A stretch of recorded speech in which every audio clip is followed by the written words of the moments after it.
কল্পনা করুন টোকিওর একটা ছোট্ট সেলে বসে আছেন আপনি। চারপাশে মাত্র 6.5 বর্গমিটার মাপের একটা ছোট্ট জায়গা, একটা বেসিন, একটা কমোড, একটা ছোট্ট টেবিল আর একটা বিছানা। এতটুকুই আপনার পুরো দুনিয়া। প্রতিদিন সকাল 7টায় ঘুম থেকে উঠছেন, আবার 9টায় শুয়ে পড়ছেন। দিনের পর দিন, মাসের পর মাস, বছরের পর বছর আপনার একই রুটিন। কিন্তু সবচাইতে ভয়ঙ্কর ব্যাপারটা কি জানেন? আপনি জানেন না কোন দিন আপনার শেষ দিন। ঠিকই শুনছেন, যে কোনো সকালে হঠাৎ করেই দরজা খুলে যেতে পারে। এরপর আপনাকে টেনে নিয়ে যাওয়া হবে ফাঁসির মঞ্চে। কোনো আগাম খবর নেই, কোনো প্রস্তুতির সময়ও নেই। এই হলো জাপানের মৃত্যুদণ্ড ব্যবস্থা, যাকে বিশ্ব আজ পর্যন্ত ইভিল ডিজাইন বা শয়তানের ডিজাইন বলে ডাকে। বর্তমান উন্নত বিশ্বের প্রায় সব দেশই মৃত্যুদণ্ড প্রায় বন্ধ করে দিয়েছে, কিন্তু উন্নত দেশগুলোর সংগঠনে এখনো দুটো দেশ এই নিষ্ঠুর শাস্তি বহাল রেখেছে, আমেরিকা আর জাপান। আমেরিকা অন্তত তাদের মৃত্যুদণ্ড নিয়ে খোলাখুলি কথা বলে, কিন্তু জাপান, এরা বছরের পর বছর পুরো ব্যাপারটাই গোপন রেখেছিল। 2010 পর্যন্ত অপেক্ষা করতে হয়েছিল পুরো বিশ্ববাসীকে। এরপরেই প্রথমবারের মতো উন্মোচিত হয় জাপানের এই ভয়াবহ মৃত্যুদণ্ড ব্যবস্থার আসল চেহারা। এবার আসি একটা বাস্তব গল্পে। 26 জুলাই 2022 টামিহিরো কাতো নামের এক ব্যক্তি বসেছিল টোকিও ডিটেনশন সেন্টারের একটা সেলে। 14 বছর আগে সে 7 জন মানুষকে খুন করেছিল, আহত করেছিল আরো 10 জনকে। 2011 সালে আদালত তাকে মৃত্যুদণ্ড দিয়েছিল।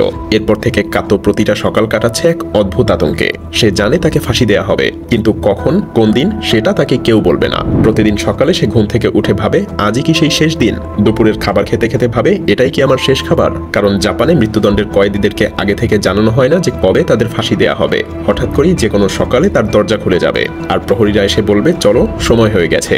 মাত্র কয়েক ঘন্টা আগে নোটিশ। কিন্তু প্রশ্ন হলো, কেন এত নিষ্ঠুরতা? এখানে জাপান সরকারের যুক্তি, এতে নাকি কয়েদিদের মানসিক স্থিরতা বজায় থাকে। আগে থেকে জানালে নাকি কয়েদিরা ভয় পেয়ে আত্মহত্যা করতে পারে। অনেক মানুষ অবশ্য এটাকে ন্যায় বিচারও বলে। তাদের যুক্তি, খুনিরাও তো তাদের শিকারকে আগে থেকে তাদের মৃত্যুর সময় জানায়নি, তাই খুনিদেরকেও মৃত্যুর সময় জানানোর কোনো দরকার নেই। কিন্তু মানবাধিকার সংগঠনগুলো একে সরাসরি অমানবিক বলে। এবার শুনুন মেন্ডা সাকাই নামের এক মানুষের গল্প। এই মানুষটা পুরো 34 বছর এই অনিশ্চয়তার মধ্যে কাটিয়েছিল। 34 বছর ধরে প্রতিটা সকালে সে ভেবেছে আজই হয়তো তার শেষ দিন। 1983 সালে এসে জানা যায় আরেক ভয়ঙ্কর সত্য, সাকাই নির্দোষ ছিল, কিন্তু ততদিনে কেটে গেছে 12,410টা সকাল, সবগুলো ভয়ে আর আতঙ্কে। আরো ভয়ঙ্কর উদাহরণ হলো ইওয়া হাকামাদার কাহিনী। 2014 সালে তাকে মুক্তি দেয়া হয়, কারণ প্রমাণ জাল করা হয়েছিল। এই মানুষটা পুরো 45 বছর ডেথ রোতে ছিল, পৃথিবীর সবথেকে দীর্ঘ সময়ের ডেথ রো কয়েদি। এবার চলুন একটু গভীরে যাই, জাপানের মৃত্যুদণ্ড ব্যবস্থা কেন এত অদ্ভুত। আমেরিকায় মৃত্যুদণ্ড ইতিহাস জড়িয়ে আছে বর্ণবাদ বা সাদা চামড়া কালো চামড়ার ভেদাভেদ আর দাসপ্রথার সাথে, কিন্তু জাপানে তো জাতিগত বৈষম্য নেই। আর আসল ব্যাপার হলো, জাপানের জনগণের একটা বিশাল অংশ এই মৃত্যুদণ্ডের পক্ষে। সার্ভে করলে দেখা যায় প্রায় সব মানুষই বলে যে মৃত্যুদণ্ড থাকা উচিত। আরো মজার ব্যাপার হলো, জাপানের খুনের হার আমেরিকা এবং ইউরোপের চেয়ে অনেক কম। তারপরেও জাপানে খুনিদের মৃত্যুদণ্ড দেওয়ার হার আমেরিকার সমান। 2018 সালে জাপানে 15 জন কয়েদিকে একসাথে ফাঁসি দেওয়া হয়েছিল। এর মধ্যে 7 জন ছিল ভয়ঙ্কর অমশিরনিকীয় ডোমসডে নামের এক ভয়ঙ্কর সংগঠনের সদস্য। এদের সবাইকে একই সকালে একই সাথে ফাঁসি দেওয়া হয়েছিল। কিন্তু সবচাইতে ভয়ঙ্কর পার্থক্য লুকিয়ে আছে জাপানের বিচার ব্যবস্থায়। আমেরিকায় কাউকে মৃত্যুদণ্ড দিতে হলে পুরো প্রক্রিয়াটা অনেক জটিল। প্রথমে একটা ট্রায়াল হয়, দোষী নাকি নির্দোষ। জুরির সবাইকে একমত হতে হয়। তারপর হয় আরেকটা ট্রায়াল, কি শাস্তি হবে। এরপর আবার সবাইকে একমত হতে হয়। কিন্তু জাপানে শুধু সংখ্যাগরিষ্ঠতাই যথেষ্ট। ধরুন 9 জনের একটা প্যানেল, 5 জন বলল আপনি দোষী, মৃত্যুদণ্ড পাওয়া উচিত, বাকি 4 জন বলল আপনি সম্পূর্ণ নির্দোষ, কিন্তু এত কাছাকাছি ভোটেও আপনাকে মৃত্যুদণ্ড দেয়া হবে। এবার আসি সেই ভয়ঙ্কর দিনের বর্ণনায়। 26 জুলাই 2022 সালের সেই সকালটা। কাতো তার সেলে বসে আছে। হঠাৎ সে খেয়াল করলো আজ দরজার বাইরে অনেক বেশি শব্দ হচ্ছে। তার বুক ধক করে ওঠে। আজই কি সেই দিন? হ্যাঁ, আজই তার শেষ দিন। দরজা খুলে যায়। প্রহরীরা এসে তাকে নিয়ে যায় একটা প্রার্থনা কক্ষে। সেখানে একজন ধর্মীয় উপদেষ্টা তাকে শেষবারের মতো প্রার্থনার সুযোগ দেন। কাতো তার উইল লেখে, এরপর হয়তো কিছু খাবার খায় আর একটা সিগারেট। তারপর তাকে নিয়ে যাওয়া হয় আরেকটা ছোট কক্ষে। সেখানে একটা ছোট বেদি আছে। কাতো বৌদ্ধ হলে বৌদ্ধ মূর্তি থাকবে, আর খ্রিস্টান হলে ক্রুশ। এখানে কারাগারের প্রধান ওয়ার্ডেন মৃত্যুদণ্ডের আদেশ পড়ে শোনান। শেষবারের মতো কাতো দেখে নীল পর্দা, যা ঢেকে রেখেছে পাশের ঘরটাকে। প্রহরীরা এগিয়ে আসে। তারা কাতোর চোখে সাদা কাপড় বেঁধে দেয়, মাথায় চাপিয়ে দেয় কালো হুড, পেছন থেকে হাতকড়া পরানো হয়, সেই সাথে হাঁটুও বেঁধে দেওয়া হয়। কাতো তখন আর কিছুই দেখতে পাচ্ছে না। তারপর তাকে নিয়ে যাওয়া হয় ফাঁসির সেই চূড়ান্ত কক্ষে।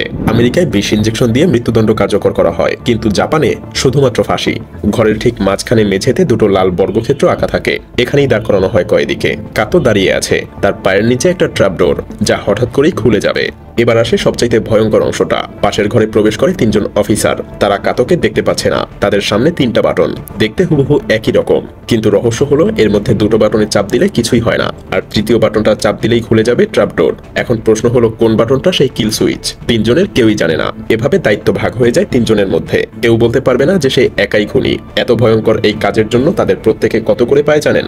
মাত্র 20,000 ইয়েন, যার টাকায় প্রায় 15-16,000। ফাঁসির পুরো সময় জুড়ে কিছু কর্মকর্তা পর্যবেক্ষণ করে। মেডিকেল অফিসার পুরো 5 মিনিট অপেক্ষা করে মৃত্যু নিশ্চিত করতে। তারপর শরীর পরিষ্কার করা হয়, পরিবারকে খবর দেয়া হয়। পরিবার চাইলে লাশ নিয়ে যেতে পারে, আর না চাইলে সরকারি ব্যবস্থায় দাহ করা হয়। কিছু বিখ্যাত কয়েদির ক্ষেত্রে ছাইও রাষ্ট্রীয় হেফাজতে রাখা হয়। অবাক করা ব্যাপার হলো 2007 সালের আগে জাপান সরকার ফাঁসি দেওয়া কয়েদিদের নামও প্রকাশ করত না।